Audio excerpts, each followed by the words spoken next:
Hi, Sumi. Hi, Sydney. Hey, Allison. Hi, Taylor.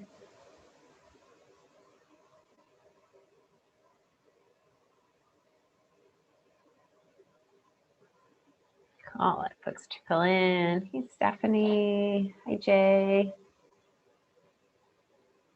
Awesome. Hi, Julia. Hi, Madeline. Hi, Miss Bogueris. Yay. Cool. So welcome to tonight's GRE Free Prep Hour. My name is Cat. I am obviously a GRE instructor with Manhattan Prep. I've taught here for about 5 years. I've worked in test prep for a lot longer, more than 10 years. Actually, should count how many. Tonight, if you haven't been to a free prep hour before, we're going to communicate mostly using the chat. So I'll say hi in the chat now. You have two options when chatting. You can chat to all panelists and attendees, and that'll chat to everyone. And there'll definitely be some points tonight where I think it'll be nice to share our thoughts like to the whole group.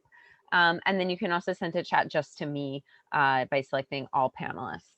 And we'll use that too, especially maybe when answering questions, or if you have a question that you want to ask that you maybe don't want to ask publicly, you can chat it just to me. Totally fine. I might answer you on mic, but I won't, attribute the question to you. So it'll be anonymous. So go ahead and say hi in the chat, all panelists and attendees. So say hi to each other as well as to me, and maybe tell us, where are you in the world today? I am in New York, in Brooklyn. And maybe also tell me if this is your first free prep hour. I'd love to hear.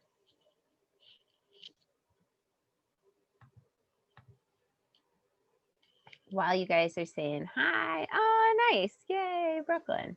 While you guys are saying hi, I'll say a couple things about this session. Yay, you got Queens, nice. I'm from Boston, Nima.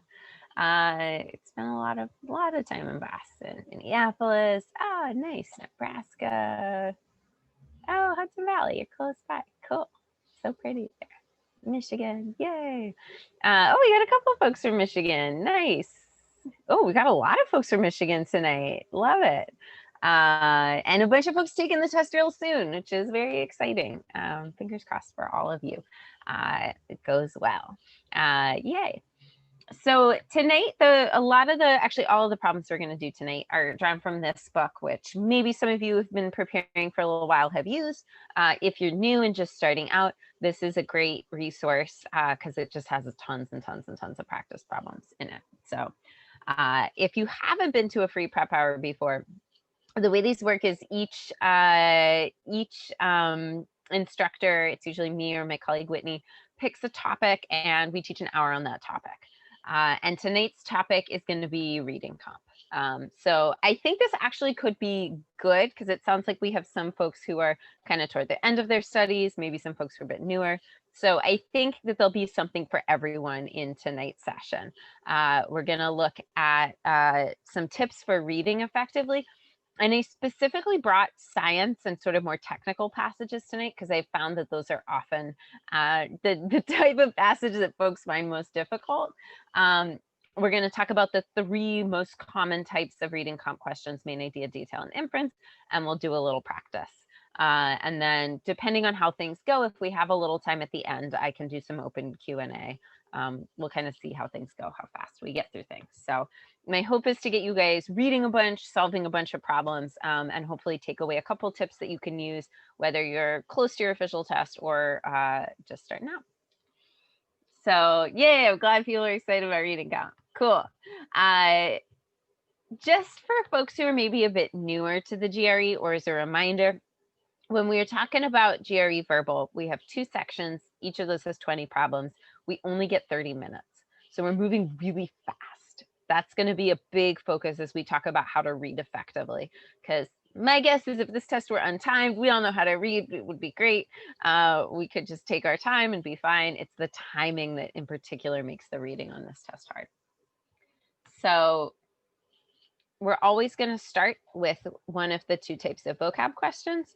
Then we're going to do some reading. Then we're going to do the other type of vocab question. Then we're going to do some more reading. So it's the reading comp that we're going to talk about tonight. A couple weeks ago, my colleague Whit did one of these free prep hours on the vocab questions. So if you were thinking about those, want some tips on those, I think that video will be up on YouTube soon. So reading comp. Notice that when we talk about timing for reading comp, we're looking to be able to do this in about 2 minutes per question. But I think that that's slightly misleading, because when I say 2 minutes per question, I also have to account for the fact that I got to read the passage. So let's say I have a passage and 3 questions. I want to try and get through that all in 6 minutes. So if, for example, you're going to be timing yourself at home, 2 minutes for each question linked to a passage, and then you have to sort of figure out how to work and balance that time between reading the passage and doing the questions. So before we get into kind of how to read and what to look for as we read, I want to ask you guys a question. What makes GRE reading comp hard for you? Like, what is it about this task that you have found challenging? Or maybe if you're new, what have you found challenging about reading for standardized tests in the past? You can chat in whatever comes to mind. But what's hard? Like I said, we all know how to read. We read every day. It's not like geometry, or maybe we haven't done geometry in years. So why is this hard when it is in some ways a more familiar skill? Oh yeah, that's a good one. Confusing details. Yes, we are going to look at some of those inference questions. Lots of twists. However, yeah, long and complex sentences. Ooh, yeah, totally agree, Tisha. Boring topics. Yep. Ooh, and that's a great point, Tara, as well, or Tara. I have a Tara friend and a Tara friend. GRE mindset. Like, what does the test want when it asks me for specific things? I want to try and address all of these challenges tonight. We'll see how we do. It's a lot of challenges to address in 1 hour, but I'm hoping that I can at least give you guys some ideas for a few techniques that can help to combat passages that are dense, full of details, when a lot of those details are unnecessary, sometimes very confusingly written, sometimes extremely dull. That is a very real challenge. And one of the big ways that we're going to be able to work with all of these things in limited time is this. What does the test want from me? What are the different tasks? What do I really need to do or be alert to for the different question types? The big framing thing I'll say up front, verbal and especially reading, make it systematic. It's going to be a big focus tonight. How can we approach these questions in a way that is as structured, as methodical as the way we might approach a quant question? And that's harder to do in reading, because reading is just a really complicated and difficult skill. But you can and should still be trying to approach these in a very systematic way. And that's what I want to try and break down a bit tonight. So I'm going to start just with a few big picture suggestions for some core principles for reading effectively on the GRE. I'll tell you a little bit about them, but then we're going to go actually try practicing applying them together in a passage and then on your own in a couple passages. So there'll be a lot of iterations of this. First thing, like we said, some of these passages are boring. Try to get excited about it if you can. You know, try to imagine, all right, maybe I don't normally like to read about biology, but can I be curious about this? Can I get excited about it in some way? I made a typo. Ask questions. What is this saying? Why is this here? How is this passage put together? What's the significance of this? You know, does this connect to anything else I am interested in? So as much as you can, psych yourself up and try to get really engaged. The other maybe the most important thing is, do not pressure yourself to understand every sentence in the passage fully. you will be, even if you're a fast reader and you might have time to do that, you will be exhausted. So really, really important to keep in mind as we read. We maybe need 50% of the passage to answer the questions correctly. So when I read, I am not stressing about making sure that everything makes sense. I'm really focused on two things. I want to know the main idea, and I want to know the structure. And that's really all that I'm focused on getting in a first read. And we'll look at kind of what that looks and feels like in a second. In order to make sure I'm getting those two things, and also to help keep myself engaged so I don't kind of drift off and start looking at the wall, which I have literally done in the middle of a GMAT, as you go, pause, sum up, predict what comes next. We'll again try practicing this in a second, but paraphrasing is a great way to check you understand. Predicting is an excellent way to keep yourself engaged. And we'll kind of hopefully see the value of that in action in a moment. Notes can be super helpful. I take a few notes. I have students who take more. I have students who take less, and all are successful. So to some extent, note taking is a bit of a personal choice. But I encourage you to at least try out taking some notes, with the caveat that your notes should always help you to understand.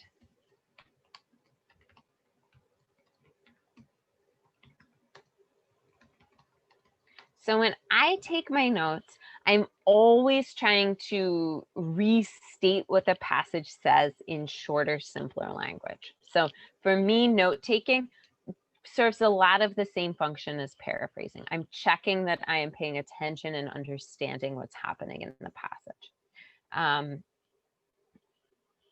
You don't have to take notes, especially in the longer passages, though it might be helpful. I don't really use my notes to answer the questions. I go back to the passage, but the act of taking those notes helps me to stay engaged, especially because you can't underline or highlight because it's on a screen. So that's also why taking notes, especially for people who maybe like underlining and highlighting a lot, taking notes can be a good substitute. And finally, stay more focused on the structure of the passage than on the details. And some of the keywords that came up when we were talking about, there's lots of reversals in these passages, but however, therefore, for example, look for signposts like those in the passage. Because even if you don't really understand the content super well, if you understand the structure, that's going to get you very far. So that was like a lot of abstract me talking at you. I want to now actually kind of put these things into practice with a passage so that it's not abstract. We can kind of do it together. So we're going to read a science-themed passage. It's maybe on a topic that is a little close to current events. It's about, well, you'll see what it's about. But I thought that might actually be kind of good to do. I debated this passage, but I stuck with it. So we're going to read it together. I'll read it out loud because what I really want to try to do is to point out what I would notice, what I would think as I'm reading this, and then see if we can use this as a model to maybe take away a few interesting points about how to read effectively. Once we've read it, we're going to use it to answer some questions. So here's our first paragraph. We're going to go paragraph by paragraph.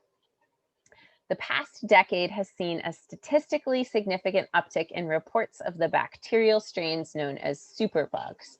So, all right, first sentence, I'm going to kind of take my time so I can get oriented in the passage. I've got bacteria. So it's going to be about bacteria.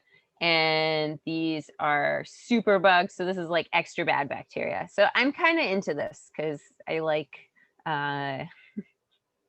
actually have been fascinated by infectious diseases for a long time. So this is a good passage for me, maybe relevant to our lives today. So let's get excited. All right, so we've got these super bad bacteria. So-called not because of enhanced virulence. All right, well, that's not super important, so I'm not going to stress about it because it's an aside, but because of their resistance to many antimicrobial agents. Antimicrobial is kind of a funky word, so I might pause there. Resistance to antimicrobial agents. Can I connect that to anything else I know? Yeah, again. It's antibiotic resistance. I know that. That's a super scary thing that I have heard of before. So cool. This is going to be good. I'm going to learn about how bacteria are become resistant to antibiotics. And that's obviously not a good thing. So I've kind of taken my time here. I've got the big, we've got kind of some big picture topic stuff here. And then I see in particular.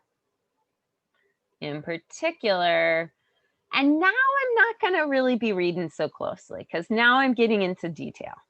In particular is a useful signpost for that. So in particular, researchers have become alarmed about something, which is not a single, but oh, this is super dense. A resistance cocktail. Oh, this seems important. Immunity to a bevy of pre-existing drugs simultaneously. Okay, so there's basically some detail about a really bad drug-resistant bacteria. So we're talking about drug-resistant bacteria, and then I get example of a bad one. That's all I'm getting out of this. I am not trying to process everything that's in here because it's dense, it's tiring, it's a bit dull. I got excited, and then we got into these details, and I was less excited. So I'm just getting that high-level idea. Okay.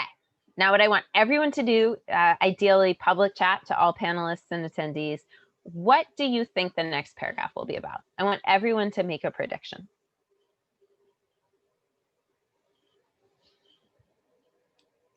There is no wrong and right answer to this question. It is actually just the act of doing it that's going to be helpful.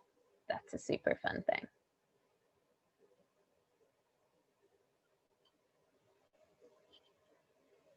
Everyone chat, what do you think the next paragraph's about?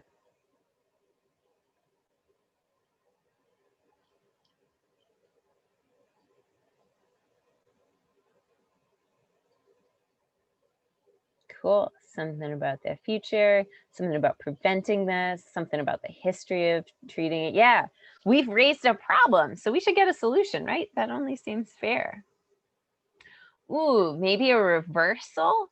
That's cool. We see that a lot actually in GRE passages where we get a first paragraph about something and then maybe a flip at the start of the second paragraph. Yeah, something about how this problem came about, how it's getting worse. Lots of cool predictions. I like these. They're great. Why is it helpful to do this? Like, in order to make your prediction, what do you have to do? Or why might it serve you to do this as you read? Yeah, that's a big part of it, to keep us engaged. Because if you predict, you have a stake in what comes next. Like, am I going to be right? Am I going to be wrong? There's a little drama. I get excited.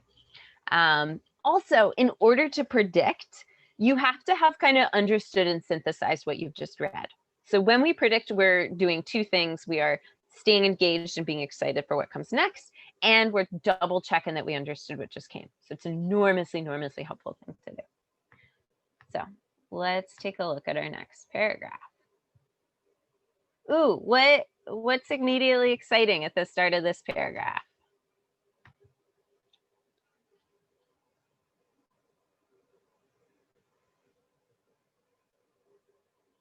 Yeah, however.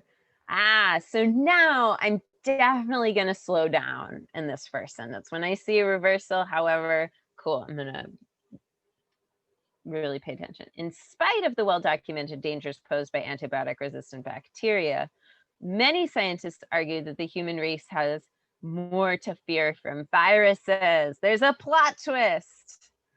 We thought it was going to be about how bad antibiotic-resistant bacteria are, but now we've got something worse.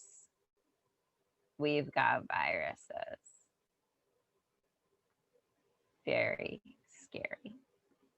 So Whereas bacteria reproduce asexually through binary fission, viruses lack the necessary structures for reproduction and so are known as blah, blah, blah, blah. All right, so they reproduce differently. So we've got something about how they reproduce in here. Virus particles called virions must marshal the host cells blah, blah, and blah in order to propagate. Okay, so that's propagate. That's like more about reproducing. Once the viral components have been built, they bind together randomly and then more about reproducing. Newly finished copies of the virus break through the cellular membrane, destroying the cell. Oh, this is horrible. They destroy the cell. Because of this, all right, so I got a lot about reproducing.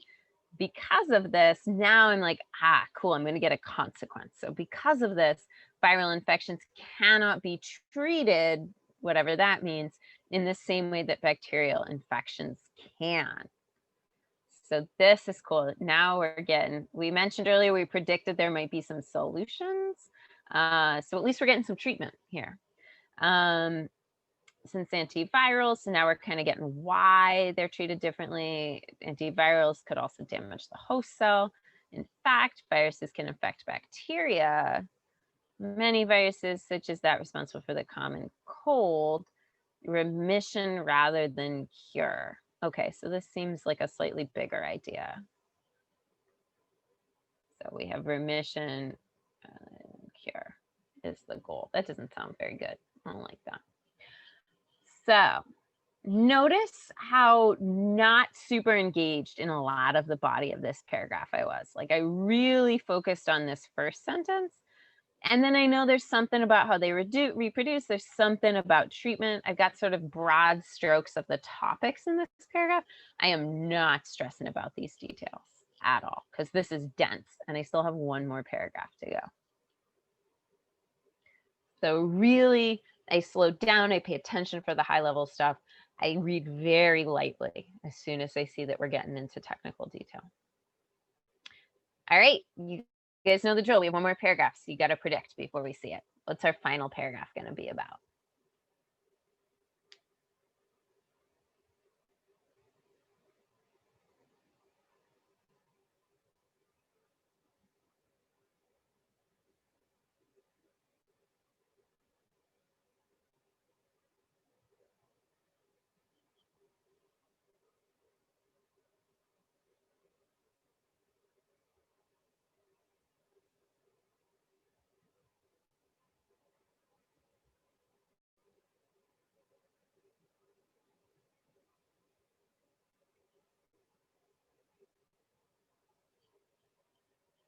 Yeah, that makes sense. More compare and contrast.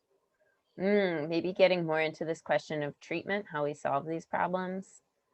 Yeah, if we end with sort of remission, maybe picking up on that idea and extending it. These all look good. Let's see our last paragraph. While the insidious spread of drug-resistant bacteria, this is actually a very dramatic passage, the insidious spread, drug-resistant bacteria, fueled by overuse of antibiotics in agriculture is nothing to be sneezed at. So, okay, that's a serious threat. Bacteria lack the potential for cataclysm that viruses have. This passage is so dramatic, actually. Like, there's so much dense stuff in here, but then there's these super dramatic statements. So, like, I'm going to make a really dramatic note for this, like virus, greater bacteria. Prominent virologist Nathan Wolfe considers, all right, so now we're getting into details again. HIV is super bad, biggest near miss of our lifetime. Despite being the most lethal pandemic in history, HIV could have caused far worse effects. It is fortunate happenstance that this virus cannot be transmitted through respiratory droplets. This feels very close to home right now, but that's good. That can keep us engaged, even though it is also slightly scary. Use your emotional connections to topics to keep yourself engaged. So yeah, final paragraph, more just like viruses are super scary. So we get bacteria. Nope, viruses are worse. Here's a little bit about why. Now we're going to shout at you about how scary viruses are. That's our passage. All right. So the final thing that you want to do, and it's fine to do this in your head, but today, because we're here together, I'd like everyone to do it in writing in the chat. Paraphrase the main idea.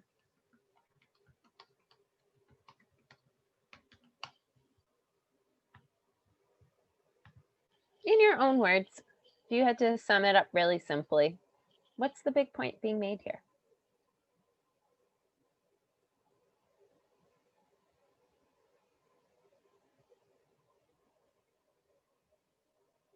Oh my God, that's so funny. Okay, so almost the identical thing.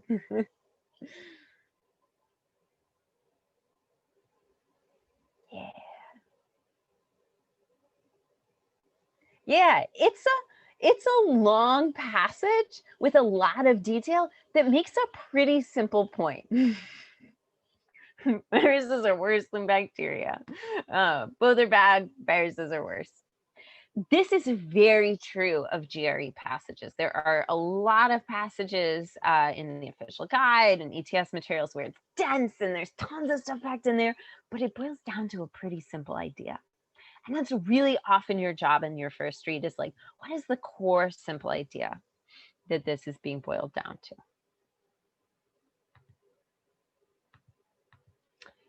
So let's do some questions. And we're going to do some questions. Then after we do some questions, we're going to reflect a little bit on reading strategy. And I want to also use these questions to introduce some of our major types of reading questions. The first question we're going to answer is main idea. And main idea, you should ideally be able to answer without looking back at the passage.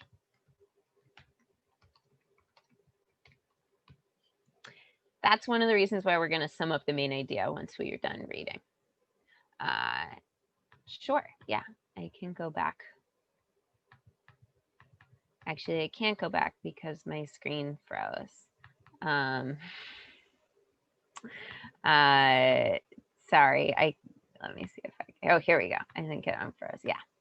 All right, I can go back. Nope, my screen froze again.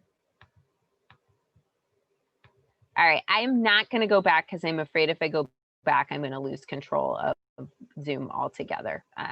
So I'm sorry. Normally I would go back, but I'm afraid to do it right now because I don't want to crash.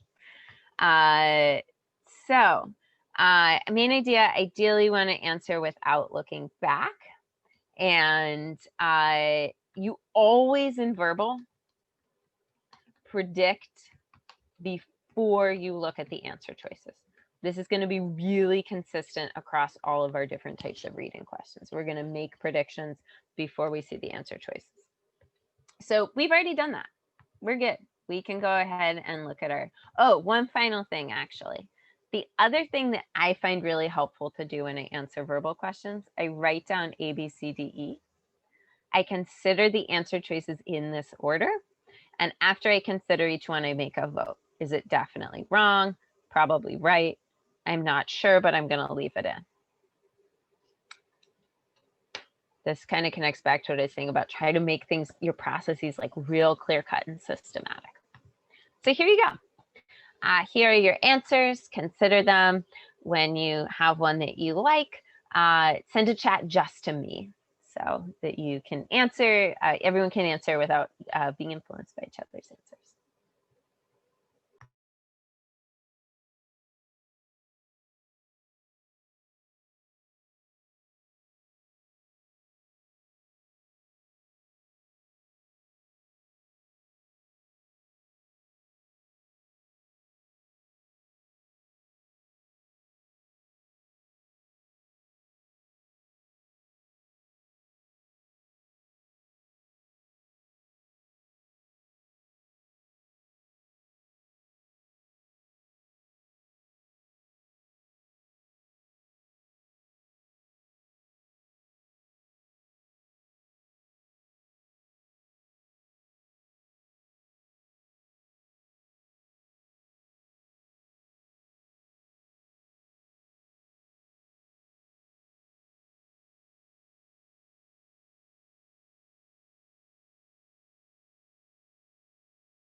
right. I love it. Everyone has gone with E, and E is correct.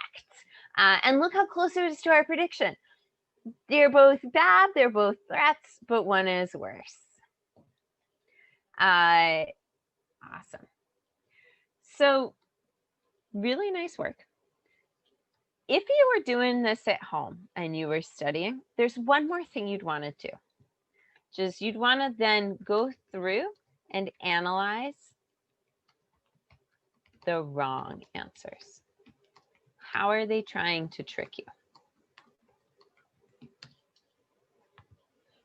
This is a very, very important thing to do as you study verbal. I forget who made this point, but it was an excellent point. One of the big challenges on this test is learning how ETS thinks, like how they think about what's right and what's wrong for different question types. This is an excellent way to do that. We're not going to look at all 4 of the wrong answers, but I want to ask you guys, which of these 4 wrong answers seems like the most compelling trap? Like, if someone were going to get this wrong, which answer might they be most tempted by? Yeah, A. What's tricky? Well, one thing that's tricky about A is it gets that contrast. It has a contrast, and it has both bacteria and viruses. What's wrong with A?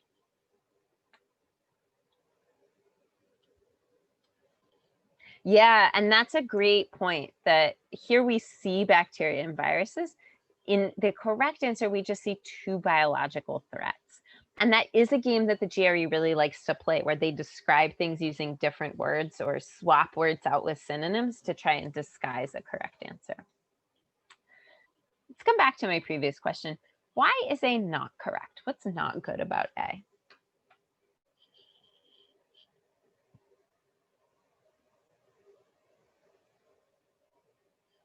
Yeah, yep, Taylor, that's, I think, a great explanation. It's too specific. It's really just describing what the second paragraph does. Yeah, lots of folks then kind of chiming in with that idea. Just super great. Close, but too narrow. Just one paragraph. So when we're looking for the correct answer to a main idea question, we want a statement that covers the whole passage. So broad enough to cover everything that's in there, but not so broad that it's kind of floating off into nowhere. All right, so that's our main idea question. We're going to do 2 more questions with this passage, but now we're going to look at a couple different question types. So I'm going to say something about this question type first.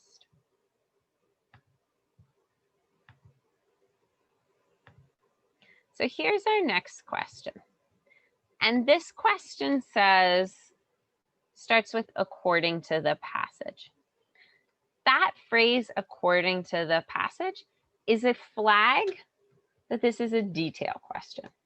So this question will ask about a small part of the passage. And when I answer a detail question, I'm always going to go back and reread the relevant detail first. So before I give you guys the answers, I want you to do that. I want you to just find this. And then I want everyone in the public chat just predict what's true about these things, these intracellular obligate parasites, or just what are they?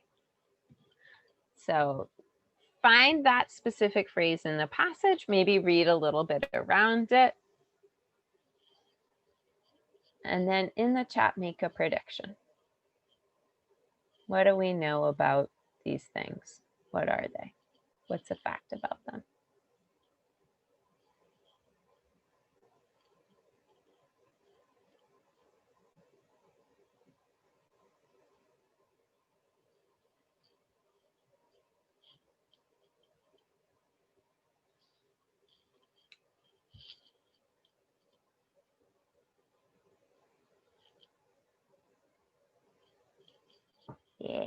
Guys are picking up on this fast. Here we go. Yeah. So I'm just gonna take a moment and unpack this sentence. I honestly kind of word search for this phrase if I don't remember it from my read. And then I'm just gonna reread this sentence. So whereas bacteria reproduce asexually through binary fission, so bacteria, asexual reproduction, viruses lack the necessary structures for reproduction. So viruses can't and so are known. Oh, so intracellular obligate parasite. Oh, I'm just gonna say IOP because I can't say that many syllables. Viruses can't reproduce alone like bacteria can. That's why they're called that, whatever this is. This is another name for virus. So I get really clear on what this detail says. I don't worry too much about reading too far around it. I stay pretty close to what I'm being asked about, but I make sure I'm super clear. Once I've got that, now I'm going to take a look at my answers. So you do it. A, B, C, D, E, cross off what you think is wrong, chat what you think is correct.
If you haven't yet, go ahead, chat me your answer.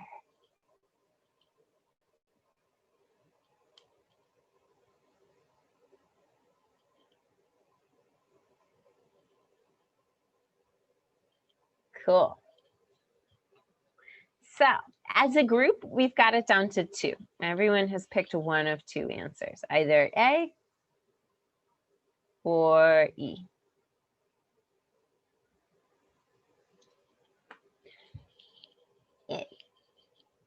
What do you guys think? Well, actually, I want to say something first.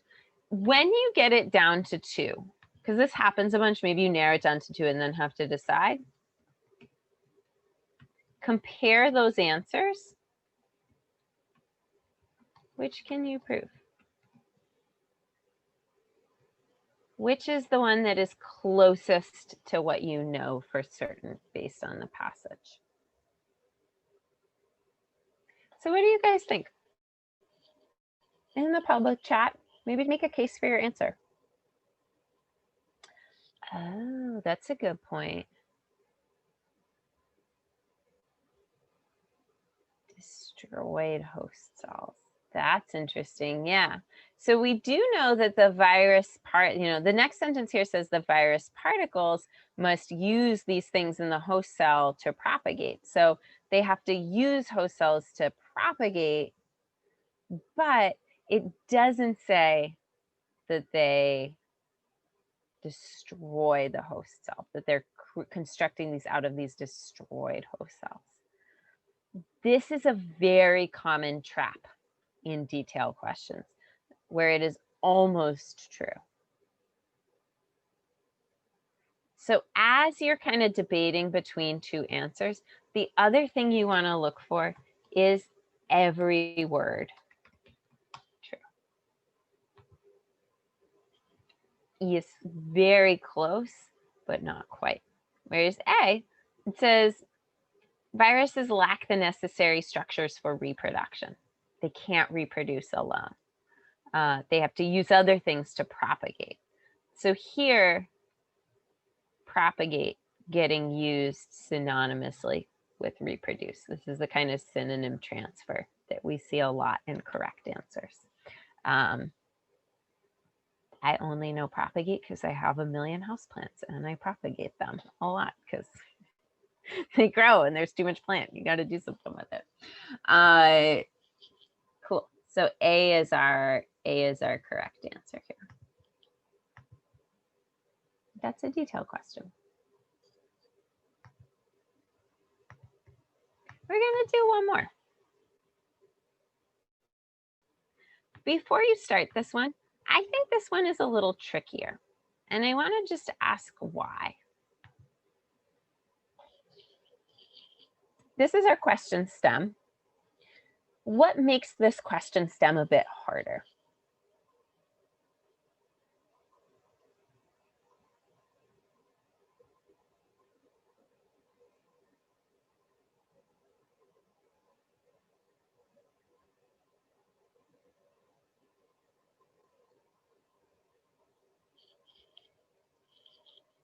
Yeah.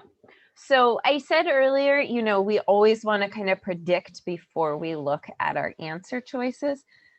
However, sometimes it's going to be very hard to do that. So when you get an open-ended question stem like this is the one instance where you're going to probably need to go to the answer choices sooner and go answer choice by answer choice.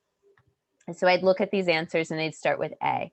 Is this something that infections by bacteria can do? Is this something? Is this something? Is this something?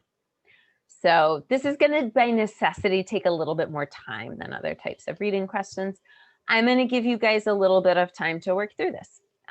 So which of these 5 statements is true about infections of bacteria? When you have one you like, chat me the letter.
All right, go ahead, chat me your answer.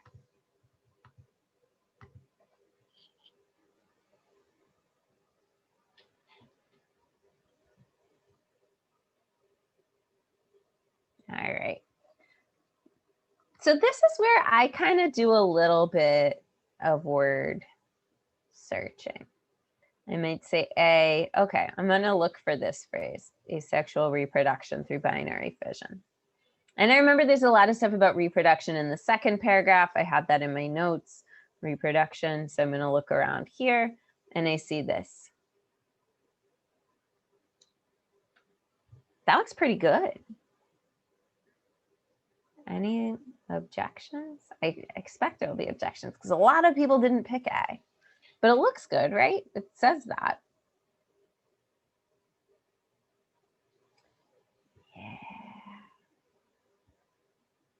Yep, that's it. The question, if the question asked us to something that's true about bacteria, A would be correct. But This question is asking us about infections. And this is just saying bacteria generally, not specifically bacterial infections. Is that very nitpicky? For sure. That is the GRE verbal.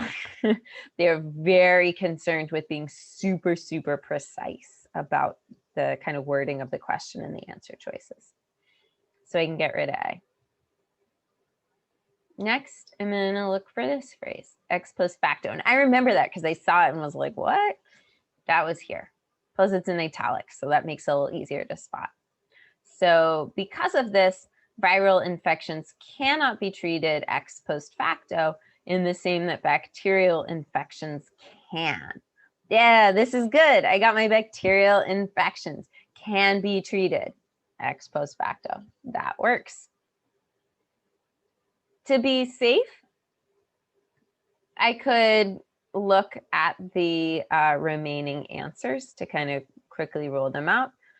I know that this business, NDM1, was not a not a resistance cocktail, but was actually a whole bacterial set of bacterial species. Like that's a whole resistant problem. So that's not right. I do remember this remission business, but that was about viruses. I was saying remission rather than cure is the goal for viruses. That doesn't necessarily apply to bacteria. That was about viruses. So if it had asked us about infections by viruses, would be good. And then this kind of contradicts the second paragraph. I don't think anyone liked D. But if I feel really confident B is right, if I'm rushed on time, maybe I will continue on. So that is our last question on this passage. All right. So I want to look at one more thing, but before we do, this is also helpful to do as you study. I want us to think back to our first read of the passage. Specifically, what was helpful? So what did we do in reading this passage for the first time that turned out to be useful? What techniques or things to look for or habits might you want to carry forward into reading other passages? Share something in the chat, ideally in the public chat. Taking notes as you go. Summarize as you go. Skip over details, read lightly. Paraphrase in simpler language. Focus on the big picture. Predict next paragraph. Love it.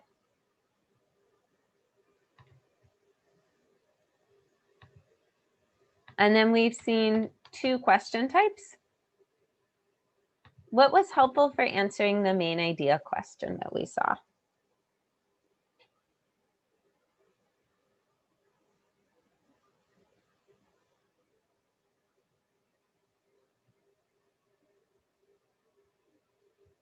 Yeah.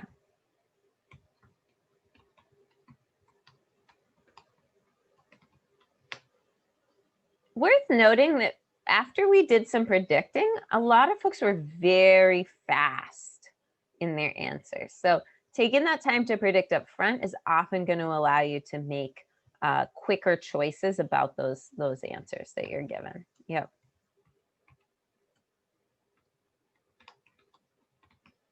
Cool. And what about our detail question? What was helpful in answering the detail questions, the second and third questions that we did?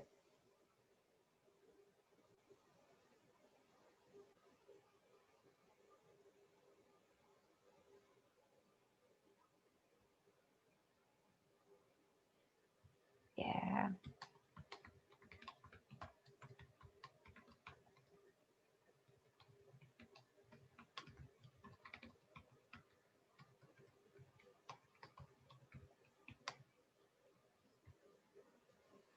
Nice. that's something to think about also as you think about your first read, know what the main idea is, know roughly where to look for different details. There is one more type of question that I want to look at, and that is this. And I want to say, I'm going to take away your answers for a moment. I'm going to take away the passage for a moment because I just want us to focus on the question itself. This question, the wording of this question is a little funky, right? The author of the passage would most likely agree. This language, I'll pull up that big takeaway screen again at the end. So I'll bring that back if anyone wants to take a screenshot of it. This language most likely agree. Does anyone know what type of question this indicates? Yeah, this is inference. The other language that you see with inference is suggest, and obviously the word infer. One of the things that makes inference super tricky is this language seems to tell us that we should be using outside knowledge, doing some logical reasoning. That is not what we should do. Jerry, so weird. When they use this language, when they give us an inference question, we should treat it just like a detail question. Find the answer you can prove. So when it says author would most likely agree, I would mentally rewrite this as, what does the author say? With the caveat, it might look a little weird at first. But we'll talk more about that after we get into this question. The other thing that I want to say about this particular question, I chose it for a reason because I also wanted us to have a chance to look at this format where we're allowed to select more than one. When I get a select all question, I'm going to treat this like 3 separate questions, 3 separate true false questions. So statement A, is that true or false? I make a decision, I move on. Statement B, is that true or false? I make a decision, I move on. Statement C, same thing. So maybe I end up picking 1, maybe I end up picking 2, maybe I end up picking all 3. Those are all equally likely outcomes, but I'm thinking about these one at a time. I'm not letting myself get trapped kind of ping-ponging back and forth between questions. So here's the passage. Try it out. See what you get. Chat me your answers when you're ready. I'll give you guys a couple minutes to think about it.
All right.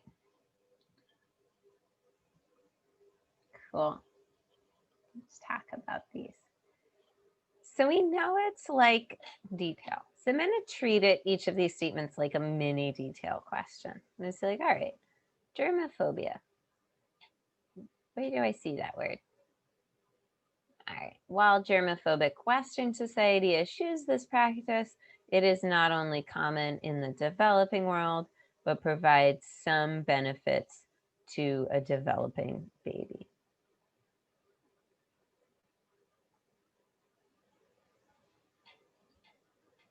It's not the same as this. Germophobia can contribute to depriving babies of a health benefit. Yeah, because if you're a germaphobe, you don't do this thing that benefits a baby. So if you're germophobic, that could contribute. And this is a super important thing to notice. This kind of soft language can contribute. It's not saying it definitely does, but it's saying it can. And that links up with this. Notice that there's a little bit more rephrasing that happens here between what the passage says and what the answer choice says. That's very typical of inference. That's why they're harder than detail. We need to sort of think a little bit more, maybe rearrange a little bit more, but we still want to be very convinced that we can prove this. So A is correct. Yes, yeah. If A says like definitely contributes or germophobia will deprive babies of a health benefit, if it had strong language like that, I would probably not pick it. That's a great question too to ask. Like that, those kinds of hypothetical questions are actually very helpful to ask as you study. It's a good technique. What about answer B? Anything concerning about answer B?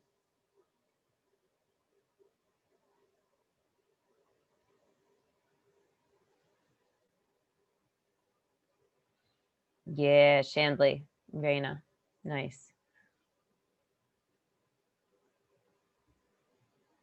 I don't know that this is only done in the developing world. It does tell me that germophobic Western society generally doesn't do this, but that doesn't tell me it's only done somewhere else or never, ever done in the West. Only, always, never. These are big warning signs in answer choices because it's very hard to prove statements that are this strongly worded. So B is incorrect. C, I think, was our most popular answer. All right, so adult saliva, I'm gonna look for something about that. All right, so babies have disease-fighting antibodies and digestive bacteria. Cool, so there are two things babies get. This says benefits in addition to digestive bacteria. Yeah, I've also got these disease-fighting antibodies. So A and C are our correct answers. So that's our third major question type. Inference. For inference, treat it like a detail question. What else might be helpful to remember when we're answering inference questions?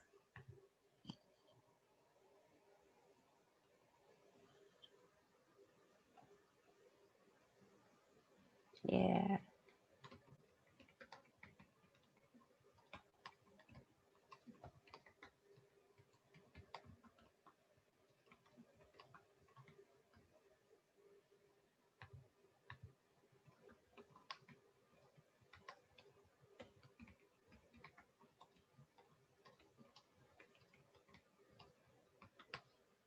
Awesome. That's like, we crammed a lot of verbal into an hour. This is kind of an overview of most of reading comp. There are some questions that deal with logic that involve a slightly different process, but these are the three main question types you're going to see. Talked about some techniques for reading. This is, to an extent, what I cover in maybe our first 2 or 3 verbal classes over a full course, like condensed into an hour. So that is our time for today. If you are kind of still in the process of studying, you can also come to the first session of any of our courses for free. So if you want to kind of get a full 3 hours and more of like an overview of the test, as well as some more core quant and verbal strategies, come check out a free class. It's free. I got a question. That's not necessarily true. You will sometimes see language from the passage show up in the correct answers. So, be careful with that, but it's not a reason to totally rule something out. All right. I hope something in here was helpful for all of you. If you're taking the test in the next week or so, good luck. I hope it goes really well. And if you're kind of just starting out or in the middle of your studies, good luck with that. Or maybe I'll see you back here in another free prep hour. You're all welcome. You're welcome. Have a good night.